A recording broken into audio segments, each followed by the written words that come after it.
Hey there, Mrs. Rycraft here again, and this time I'm going to talk to you about Remember, a poem by Christina Rossetti. Okay, as before, last time, what I want you to do is to click on this link and listen carefully to the poem read out loud, remembering that poetry is a form of literature that is meant to be listened to and heard and felt, not just read off of a page. Exactly the same way as song lyrics, poetry needs to be heard. Okay. Now you've done that, let's talk about the poem itself.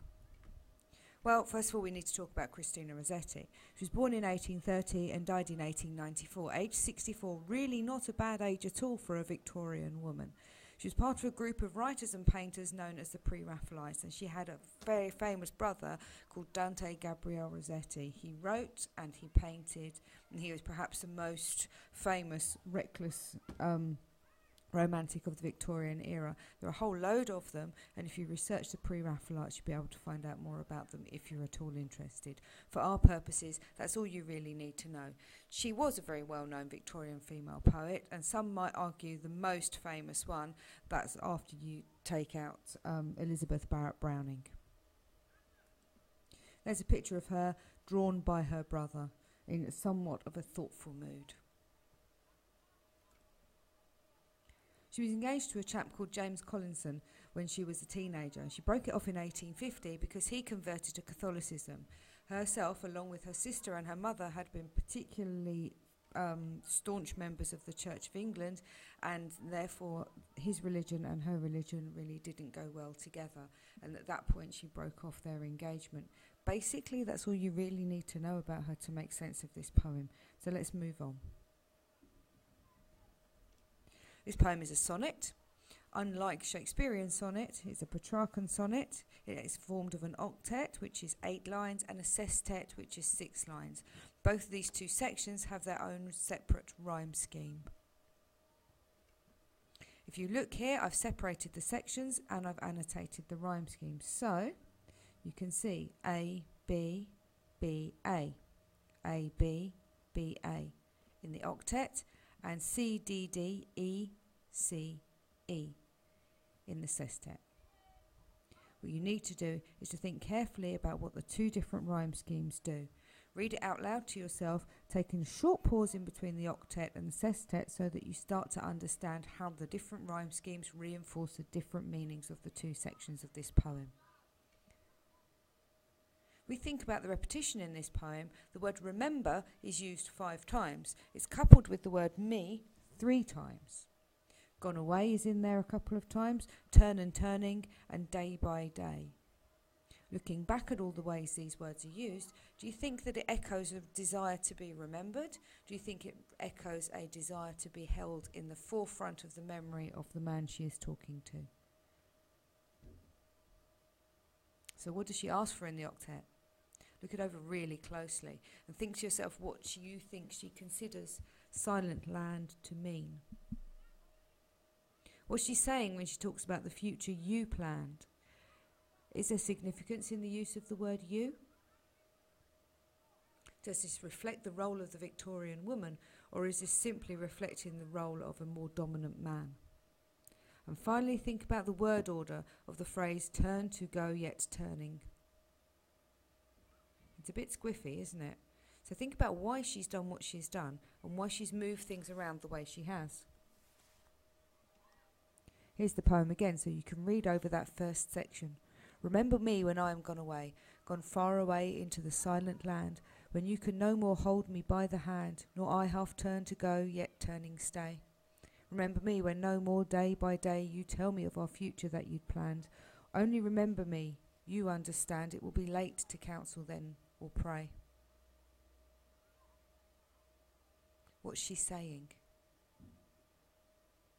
There's lots of me's and you's. Not many us's. In fact, none at all. So in the sestet, that's the second half of the poem, she uses the word forget twice and the word remember twice. Is there more balance here? Are the scales equalled out? Is she starting to think about regretting and forgetting rather than remembering constantly? What about the way she uses the word yet right at the beginning of the sestet? Yet. Is she pausing to think? What does she mean by darkness and corruption? Certainly when I think of the word corruption, I think of evil. I'm not entirely sure that's what she means, but you might want to mull it over a little bit and see what conclusions you come to yourself. The last thing I want you to do is to consider the last two lines, which for me are the most hopeful of the whole poem. Back to it again. Yet, if you should forget me for a while and afterwards remember, do not grieve. For if the darkness and corruption leave a vestige of the thoughts that I once had, better by far you should forget and smile than you should remember and be sad. I think those last two lines are extremely hopeful, positive, and somewhat full of love, really. She's saying to the man that she's speaking to, actually, I'd rather you forgot about me and smiled a bit and had a nice life than you constantly remembering me and walking around in sadness. This poem is extremely popular at funerals. It's often read. In fact, soap opera funerals are completely proliferated by this poem. I remember it at least 3 times in EastEnders and probably a couple of times in Neighbours as well. But think about what the tone is. Is the tone miserable and funerary? Or is the tone actually hopeful and saying, let me go, let me move on to a better place? Look at that 9th line. Chart the change at the word yet. All this sadness taken into consideration.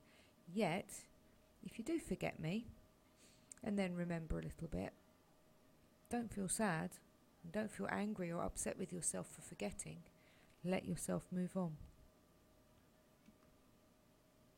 Thinking about the individual words, realistically there's not much I wanted to draw to your attention, but I did want you to think about the word counsel.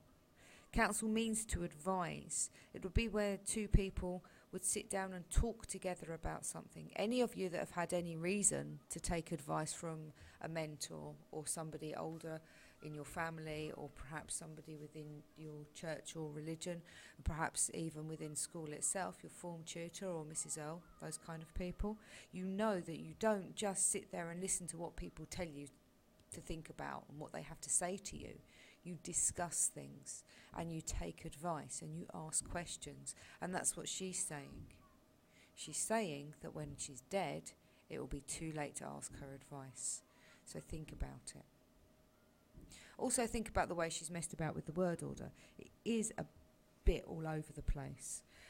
Think about the way that it's done to make the iambic ti-dum, ti-dum, ti-dum rhythm work.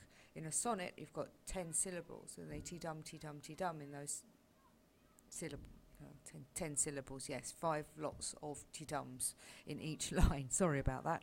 And those syllables actually make the rhythm and make the poem bounce along. It can seem oddly positive for some of the downbeat poetry that you will read in this anthology, but it's part of the discipline of the form. And remember, if you've listened already to what I had to say about Sonnet 116, they're tricky beasts to write and to write well. And so getting that iambic rhythm to work properly sometimes means that you have to mess about a little bit with the word order. And that's what Rossetti's done here. It makes her words sound a little bit archaic and old-fashioned, but ultimately that's where she's going with it. So, because of the line about counsel or pray, it's often thought that this poem is actually written to James Collinson, the man that she broke off her engagement with. Remember, I told you about that right at the beginning. And it's telling him that if he doesn't sort himself out when she's dead, that he won't be able to convert back and talk to her or take some advice. And actually, if you consider it in that light, it's a bit mean and it's a little bit harsh. So you might want to consider that perhaps this poem isn't one of self-sacrifice and one of, oh, don't worry about me when I'm gone, don't worry about me when I'm dead, but actually one of, when I'm dead, it will be too late for you to say, sorry, mate. So sort yourself out.